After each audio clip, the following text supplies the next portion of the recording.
오늘 본문은 이사야 61장 1절부터 3절까지 말씀입니다. 주 여호와의 영이 내게 임하셨으니 이는 여호와께서 내게 기름을 부으시고 가난한 자들에게 아름다운 소식을 전하게 하시려는 것이다.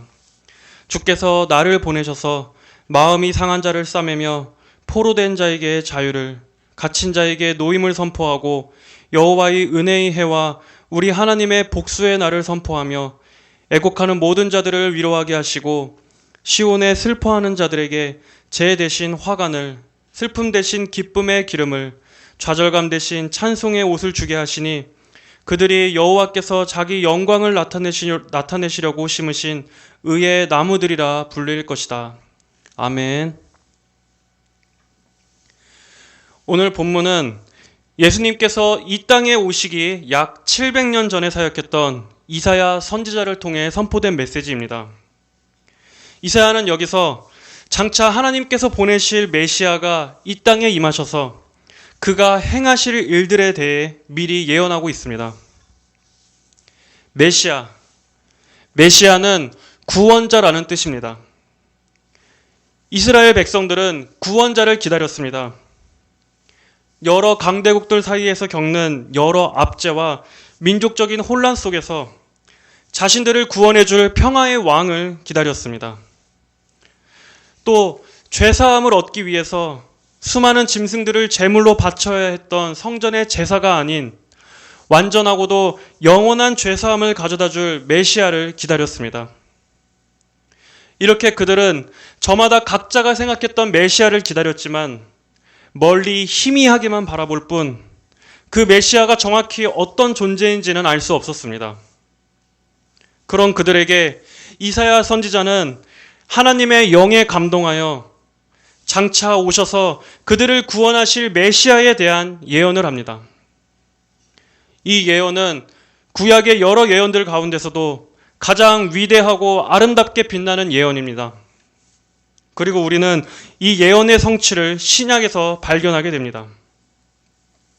누가복음 4장에서 예수님께서는 나사렛의 한 회당에 들어가십니다. 유대인들은 당시 회당에서 율법서를 낭독하고는 했습니다.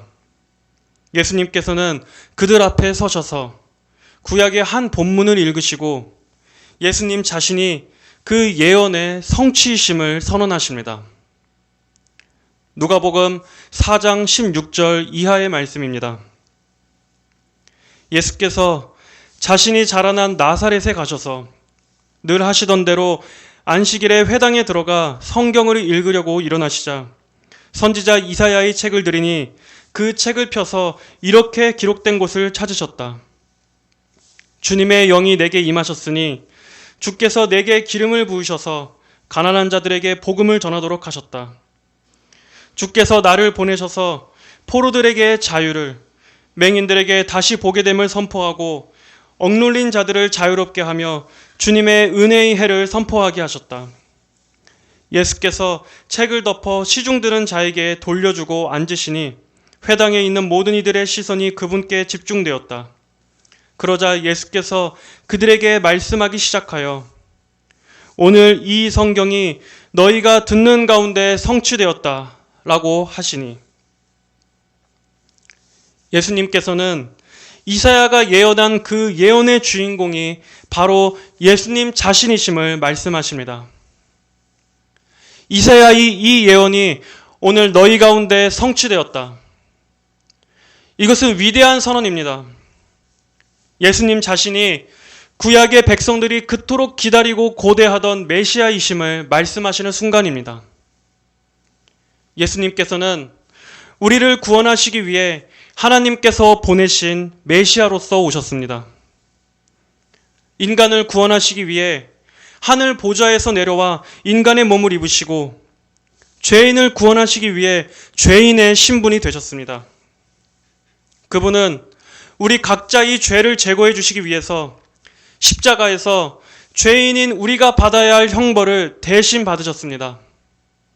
그리고 우리가 지은 죄의 대가인 사망을 해결해 주시기 위해서 우리 대신 십자가에서 죽으셨습니다. 죽음의 세력에 매여 있는 자들을 구원해 주시기 위해 예수님께서는 죽음을 이기시고 부활하셨습니다. 예수님께서는 죄인들을 구원하시기 위해 죽으시고 부활하시기 위해 오셨습니다. 이것이 예수님께서 이 땅에 오신 목적입니다. 이것이 복음입니다. 가난한 자들을 위해 하나님께서 마련하신 아름다운 소식입니다. 오늘은 12월 25일 교회에서 성탄절로 기념하는 날입니다. 하지만 교회가 오늘을 여러 가지 행사로 분주하게 보내는 것보다는 우리는 예수님께서 이 땅에 오신 목적, 그분께서 행하실 일, 그리고 행하신 일에 주목해야 합니다. 크리스마스 트리에는 아무런 능력이 없습니다. 거기에는 아무런 생명이 없습니다. 하지만 예수님께는 생명이 있습니다. 능력이 있습니다. 예수님 자신이 생명이시요 능력이십니다. 오늘은 이사야의 이 예언을 통해서 메시아로서 오신 예수님, 우리의 구원자로서 오신 예수님에 대해서 말씀을 전하겠습니다. 오늘 본문인 이사야 61장 1절은 말씀합니다. 주 여호와의 영이 내게 임하셨으니 이는 여호와께서 내게 기름을 부으시고, 구약에서 기름을 붓는다는 것은 왕과 제사장과 선지자들을 임명할 때 행해진 의식입니다. 그들은 하나님의 사명을 감당하기 위해 기름 부음의 의식을 치렀습니다. 그것은 하나님께로부터 특별히 구별된 자라는 것을 의미합니다. 예수 그리스도, 예수란 이름은 여호와께서 구원하신다는 뜻입니다. 그리고 그리스도는 기름 부음 받은 자라는 뜻입니다. 즉 예수 그리스도는 우리의 구원을 위해 기름 부음 받으신 자라는 뜻입니다. 이 예수님의 호칭은 예수님께서 이 땅에 오신 그분의 목적을 가장 잘 설명해 주는 이름입니다. 예수님께서는 이 땅에 죄 아래 팔려 있는 자신의 백성들을 구원하시기 위해 오셨습니다. 죄와 사망의 그늘 아래에서 고통받는 자들을 위해 오셨습니다. 오늘날 사람들이 고통 속에서 신음하는 이유는 무엇입니까? 인류 역사상 이 세상이 항상 평화롭지 않았던 이유는 무엇이었습니까? 인생이 늘 슬픔과 눈물로 가득한 이유가 무엇입니까? 온 세상이 모든 사람들이 죄에 짓눌려 있기 때문입니다. 아담의 모든 후손인 모든 인류가 죄로 부패했기 때문입니다. 인간은 그 신분상 죄인으로 태어나서 평생을 죄의 영향 속에 끌려다니며 죄의 짐을 짊어지고 사는 존재입니다. 비록 우리가 늘 죄를 의식하고 살지 못할지라도 죄의 강한 힘은 이 세상의 모든 피조물을 억압하고 있습니다. 성경은 죄로 인해서 모든 피조물이 탄식하며 해산의 고통을 겪고 있다고 말씀하고 있습니다. 로마서 8장 21절에 그 바라는 것은 피조물도 썩어짐의 종로로 탄 데서 해방되어 하나님의 자녀들의 영광의 자유에 이르는 것이니라.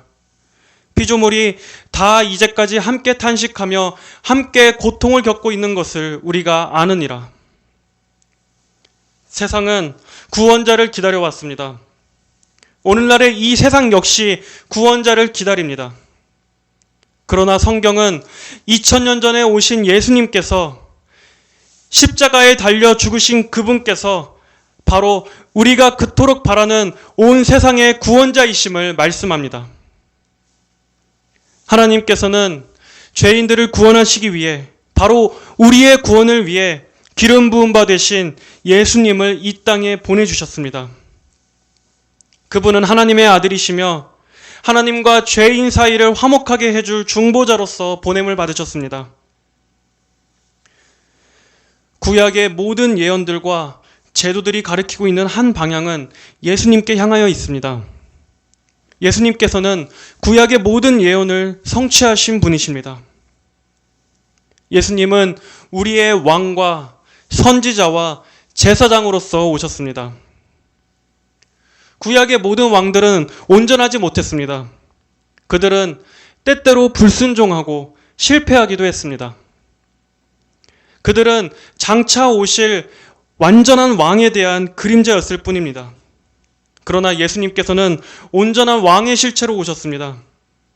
예수님은 이 세상을 창조하신 창조주이시며 온 우주의 통치자이시며 만물의 주관자이시며 오늘도 세상의 모든 일과 사람들의 심령을 다스리시는 진정한 주인이십니다.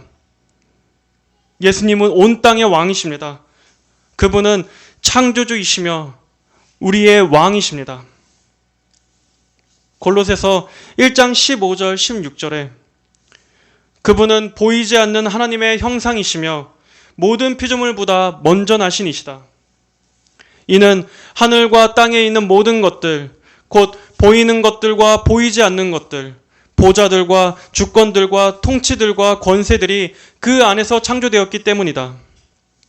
만물이 그분으로 말미암아 그분을 위해 창조되었다. 그분은 만물보다 먼저 계시고 만물은 그분 안에 함께 서 있다.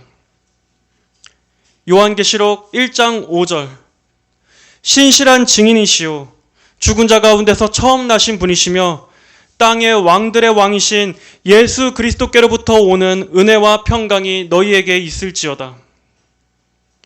또한 예수님은 선지자로서 오셨습니다. 예수님은 하나님의 말씀을 우리에게 풀어서 가르쳐 주실 뿐 아니라 그분이 말씀 자체이십니다. 예수님께서 하신 말씀 한마디 한마디, 그분께서 행하신 모든 발걸음은 우리에게 하나님의 온전하신 뜻을 보여주시기 위한 것이었습니다. 누군가 하나님은 어떠한 분이신가 묻는다면 예수님을 보라 말씀해 주십시오. 예수님은 하나님께서 어떠한 분이신가를 보여주시는 완전한 계시이십니다. 또한 그분은 완전한 제사장으로서 오셨습니다. 구약의 대제사장들조차 하나님 앞에 함부로 나아갈 수 없었습니다. 그들은 온 백성의 죄를 대신해서 하나님 앞에 나아갔지만 그들 역시 부정한 한 인간일 뿐이었습니다. 백성들의 죄를 사할 능력이 그들에게는 없었습니다. 그러나 예수님께서는 우리의 완전한 죄사함을 위해서 오신 대제사장이시며 그분 스스로가 완전한 제물이 되셨습니다. 히브리서 9장 12절로 14절에 그분은 염소와 송아지의 피가 아니라 자신의 피로 단번에 성소에 들어가셔서 영원한 속죄를 이루셨다. 만일 염소와 숫소의 피와 암송아지의 죄를 부정한 자에게 뿌려 그 육체를 정결케 하여 그들을 거룩하게 한다면 하물며 영원하신 성령을 통하여 흠없는 자신을 하나님께 드리신 그리스도의 피는 더욱더 우리의 양심을 죽은 행실로부터 깨끗하게 하여 살아계신 하나님을 섬기게 하지 않겠느냐. 여러분, 사람이 무엇으로 깨끗해질 수 있습니까? 사람의 부정함을 무엇으로 씻을 수 있습니까? 그리스도의 피가 그 심령에 뿌려질 때 인간은 죄의 부정함에서 정결하게 될 수 있습니다. 로마서 5장 8절로 10절의 말씀입니다. 우리가 아직 죄인이었을 때 그리스도께서 우리를 위하여 죽으심으로 하나님께서 우리를 향한 자신의 사랑을 나타내셨다. 그러므로 이제 우리가 그분의 피로 의롭다 하심을 얻었으니 더욱 그분으로 말미암아 진노하심에서 구원을 받을 것이다.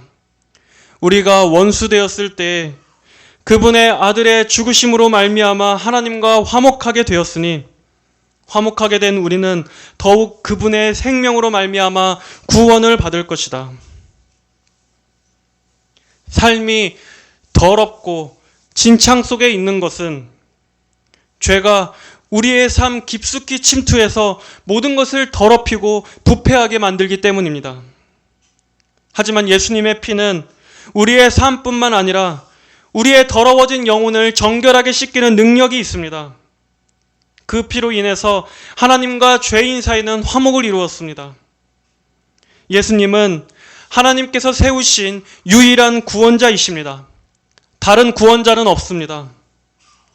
사도행전 4장 12절 다른 이로서는 구원을 받을 수 없나니 천하 사람 중에 구원을 받을 만한 다른 이름을 우리에게 주신 일이 없음이라. 예수님께서는 인간의 가장 근본적인 필요를 위해 오셨습니다. 많은 사람들이 부정해 왔어도, 많은 이들이 그분을 거절해 왔어도, 오늘날도 여전히 사람들이 그분을 알지 못해도 예수님께서는 인간의 가장 실제적인 필요를 해결해 주시기 위해 오셨습니다. 이사야 61장 1절에서 이 소식은 가난한 자들에게 전해지는 소식이라고 말씀합니다. 가난한 자들을 위한 가장 기쁜 소식, 복음의 소식, 예수님께서 죄인들을 위해 오셨다는 소식입니다. 이 소식은 죽은 자들을 살리는 소식입니다. 지옥의 문 앞에 서 있는 자들에게 구조를 알리는 소식입니다. 절망과 낙심으로 주저앉아 있는 자들을 일으키는 소식입니다. 어둠 속에 웅크려 있는 자들에게 비치는 환한 빛입니다. 하나님께서는 지금 가난한 모든 이들이 이 소식을 들으라고 말씀하십니다. 모든 목마른 자들은 다 나와서 이 샘물로 나와서 마시라고, 돈 없이 값 없이 다 나와서 이 물을 마시라고 길을 열어주십니다. 맹인과 다리 저는 자들, 귀신 들려 고통받는 자들, 인생의 여러 질고에 시달려서 죽을 만큼 괴로운 모든 자들에게 다 이 복음의 샘물로 나아오라고 말씀하십니다. 여러분은 지금 부요하십니까? 하나님께서 보시기에 여러분은 그분 앞에 부요하십니까? 하나님께서는 여러분의 재산 유물을 통해서 여러분을 보시지 않습니다. 자기를 위해서 재물을 쌓아두면서도 하나님께 대하여는 부유하지 못한 자가 많습니다. 오히려 자신은 너무나 풍족해서 난 아무것도 부족한 것이 없으므로 예수님 같은 건 필요 없다고 말하는 사람이야말로 가장 눈멀고 가장 가난한 자입니다. 성경은 예수님을 자신의 부요함으로 삼지 않은 모든 이들은 다 가난하고 빈곤한 상태라고 말씀합니다. 그들의 육신은 잘 먹고 잘 마실지라도, 그들의 눈은 세상의 화려한 것들로 채운다 할지라도 예수님을 알지 못하는 모든 사람들은 지금 영적으로 빈곤한 상태입니다. 아사 직전의 상태입니다. 아무리 먹어도 배부르지 않고 아무리 마셔도 갈증이 해결되지 않습니다. 현대 문화는 이렇게 아사 직전에 놓인 영혼들이 만들어낸 결과물입니다. 거기에는 허무만 있습니다. 공허만 있습니다. 모든 것에서 의미를 찾을 수 없습니다. 모두가 길을 잃었지만 그렇다고 딱히 길을 찾고자 하지도 않습니다. 그저 영적으로 공황 상태입니다. 진정한 갈증을 해결하지 못하고 갈증의 원인이 무엇인지도 알지 못하고 계속해서 더 큰 자극을 찾을 뿐이지만 그 어느 것 하나 인간의 영혼을 만족시킬 수 있는 것은 어디에도 없습니다.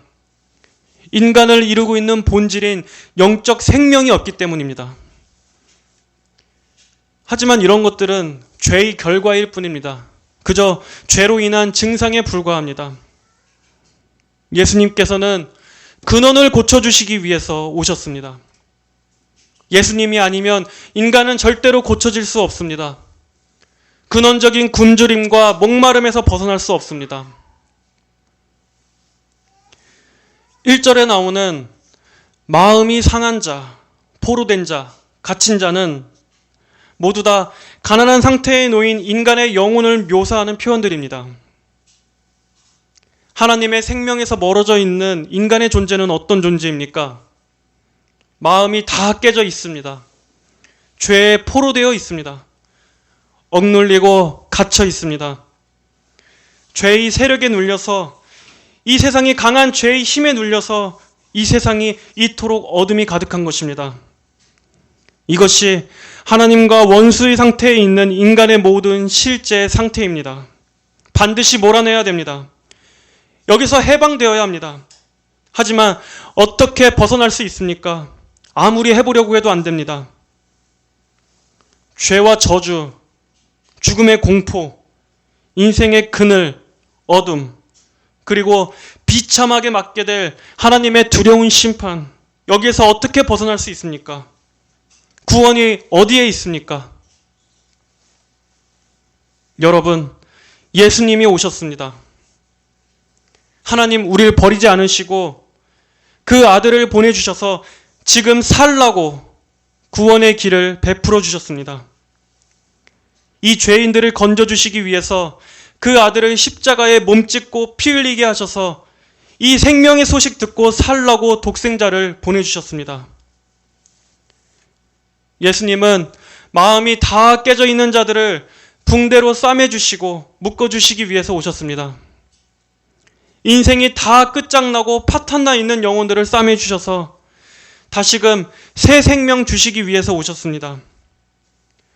세상에서 버림받고 굶주리고 헐벗은 자들을, 그 마음에 사랑을 입어본 적 없는 자들을 죽지 말고 살라고 예수님을 보내주셨습니다. 죄의 종되었던 자들, 죄의 포로된 자들, 죄에 중독되고 끊을 수 없는 죄의 사슬에 매여 있는 자들을, 그들을 올가매는 것들을 다 끊어주시기 위해서 예수님께서 이 땅에 오셨습니다. 하나님께서는 이런 자들을 가장 눈여겨보시고 그를 통해서, 그 죄인을 통해서 하나님 영광을 나타내시려고 예수님을 우리에게 보내주신 것입니다. 어둠과 절망과 우울 속에 갇혀있는 자들에게, 지옥 같은 삶에 갇혀있는 자들에게 그 마음에서부터 샘솟는 힘을 주시기 위해서, 그 생명 주시기 위해서 예수님께서 오셨습니다. 마가복음 2장 17절은 말씀합니다. 예수께서 들으시고 그들에게 이르시되 건강한 자에게는 의사가 쓸데없고 병든 자에게라야 쓸데있느니라. 나는 의인을 부르러 온 것이 아니요 죄인을 부르러 왔노라. 여러분이 이와 같이 가난하고 병든 죄인입니까? 맞습니다. 저는 마땅합니다. 저는 가난하고 병들었습니다. 주님의 구원을 원합니다. 주님의 도움을 원합니다. 주님의 건짐을 원합니다. 그렇다면 예수님께 오십시오. 성경에서 예수님께서 그 많은 병자들을 고쳐주신 사건은 다 이것을 위한 것입니다. 손 마르고 눈이 멀어서 사회로부터 멸시받고 격리된 자들, 아무도 눈여겨보지 않던 불쌍한 과부, 죽음을 생각하던 절망에 빠져 있는 자들에게 예수님의 눈은 그들에게 향하셨습니다. 다른 그 누구도 알 수 없는 고통 속에서 오랫동안, 여러 해 동안 눌려있던 자들을 예수님은 수많은 군중 속에서도 그들을 보셨습니다. 인간을 아시는 예수님께서는 인간의 가장 근본적인 필요를 위해서 오셨습니다. 예수님은 죄인의 의식주를 위해서 그들의 의식주를 채워주시기 위해 오셨습니다. 단지 이 땅의 의식주보다 더 근본적이고 영원한 문제를 충족시켜 주시기 위해서 예수님께서는 이 땅에 오셨습니다. 하나님 앞에 헐벗은 죄인에게 예수님은 그분의 의의 옷을 입혀주십니다. 우리가 아무리 착하게 산다고 할지라도 하나님의 의 앞에선 모두가 다 누더기 입은 거지입니다. 아무도 하나님의 공의를 만족시킬 수 없습니다. 다 지옥에 갈 죄인일 뿐입니다. 그러나 예수님께서는 우리의 더러운 죄의 옷을 그분께서 입으시고 그분의 완전하고 흠없는 의의 옷을 우리에게 입혀주십니다. 성도는 그분의 의의 옷을 덧입은 자입니다. 바로 그 옷 보시고 하나님께서 우리를 받아들여 주시는 것입니다. 또 예수님께서는 우리를 먹이십니다. 나는 생명의 떡이니 내게 오는 자는 결코 줄이지 않을 것이다. 나를 믿는 자는 영원히 목마르지 않을 것이다. 예수님은 우리의 떡이요, 빵이요, 영혼의 생명수가 되십니다. 인간은 세상의 양식만으로는 살 수 없습니다. 우리는 영혼의 양식이 필요합니다. 사람이 살아갈 수 있는 그 생명은 예수님께서 우리의 양식이 되실 때 얻을 수 있는 것입니다. 사람이 떡으로만 살 것이 아니요 하나님의 입으로부터 나오는 모든 말씀으로 살 것이라. 나는 하늘에서 내려온 살아있는 떡이니 사람이 이 떡을 먹으면 영생하리라. 내가 줄 떡은 곧 세상의 생명을 위한 내 살이니라. 또한 예수님께서는 우리의 영혼이 거할 집을 마련해 주십니다. 내 아버지의 집에 거할 것이 많도다. 그렇지 않으면 너희에게 일렀으리라. 내가 너희를 위하여 거처를 예비하러 간다. 이 땅에서 지금 우리는 여러 가지로 비루하고 비천한 삶을 산다 할지라도 여기가 우리가 영원히 살 곳은 아닙니다. 이 땅의 거처를 위해서 열심히 수고한다 한들 정작 우리가 영혼을 보내야 할 곳을 준비하지 못한다면 어떻게 되겠습니까? 인생은 너무나 짧습니다. 평생을 이 땅에 보금자리 하나 마련하기 위해서 일평생 다 보내는 게 인간의 인생입니다. 하지만 여러분, 주님 예비하신 집엔 거할 것이 많다고 하십니다. 여러분은 어디에서 여러분의 영혼을 보내고 싶으십니까? 이사야 61장 2절 여호와의 은혜의 해와 우리 하나님의 복수의 날을 선포하며 애곡하는 모든 자들을 위로하게 하시고 시온에 슬퍼하는 자들에게 제 대신 화관을 슬픔 대신 기쁨의 기름을 좌절감 대신 찬송의 옷을 주게 하시니 그들의 여호와께서 자기 영광을 나타내시려고 심으신 의의 나무들이라 불릴 것이다. 가난한 자들을 위한 아름다운 소식은 지쳐있는 성도들에게도 소망을 줍니다.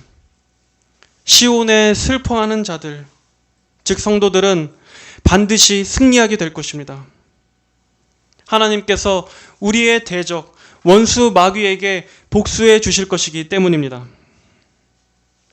믿음으로 인해서 고난받고 점점 악해져가는 이 세상을 바라보면서 속히 주님께서 오시기를 갈망하는 자들에게 하나님께서는 기쁨의 날을 주실 것입니다. 위로와 보상의 날을 주실 것입니다. 악한 이 세상도 언젠가는 끝나게 될 것입니다. 주님 오시는 날 성도들은 모든 죄와 원수에게서 해방될 것입니다. 요한복음 21장 1절은 그 날을 영광스럽고도 장엄하게 말씀하고 있습니다. 또 내가 새 하늘과 새 땅을 보니 처음 하늘과 처음 땅이 없어졌고 바다도 다시 있지 않더라. 또 내가 보매 거룩한 성 새 예루살렘이 하나님께로부터 내려오니 그 준비한 것이 신부가 남편을 위하여 단장한 것 같더라. 내가 들으니 보좌에서 큰 음성이 나서 이르되 보라 하나님의 장막이 사람들과 함께 있음에 하나님이 그들과 함께 계시리니 그들은 하나님의 백성이 되고 하나님은 친히 그들과 함께 계셔서 모든 눈물을 그 눈에서 닦아주시니 다시는 사망이 없고 애통하는 것이나 곡하는 것이나 아픈 것이 다시 있지 아니하리니 처음 것들이 다 지나갔음이라. 여러분, 세월이 화살같이 지나가고 있습니다. 우리는 더욱더 간절히 이 날을 바라봅시다. 우리는 오늘 이 날 예수님에 대해서 들었습니다. 예수님은 구원자이십니다. 모든 이들에게는 예수님이 절실히 필요합니다. 예수님은 인간의 근원적인 필요를 채워주실 수 있는 인간에게 가장 절실히 필요한 빵이고 물이고 생명이십니다. 그리고 그분의 또 다른 이름은 임마누엘이십니다. 마태복음 1장 21절로 23절입니다. 아들을 낳으리니 이름을 예수라 하라. 이는 그가 자기 백성을 그들의 죄에서 구원할 자이심이라 하니라. 이 모든 일이 된 것은 주께서 선지자로 하신 말씀을 이루려 하심이니 이르시되 보라 처녀가 잉태하여 아들을 낳을 것이요 그의 이름은 임마누엘이라 하리라 하셨으니 이를 번역한즉 하나님이 우리와 함께 계시다 함이라. 예수님을 영접하고 하나님의 자녀로 받아들여진 모든 이에게 하나님께서는 그의 하나님이 되시고 그는 하나님의 소유가 됩니다. 예수님은 이 일을 위하여 이 땅에 오셨습니다. 하나님께서 베풀어 주신 이 위대하고 놀라운 구원의 은혜를 바라보시길 바랍니다. 예수님은 우리의 구원을 위해서 기름 부음 받으신 분입니다. 그리고 그분은 그분의 백성들을 죄에서 구원할 자이십니다.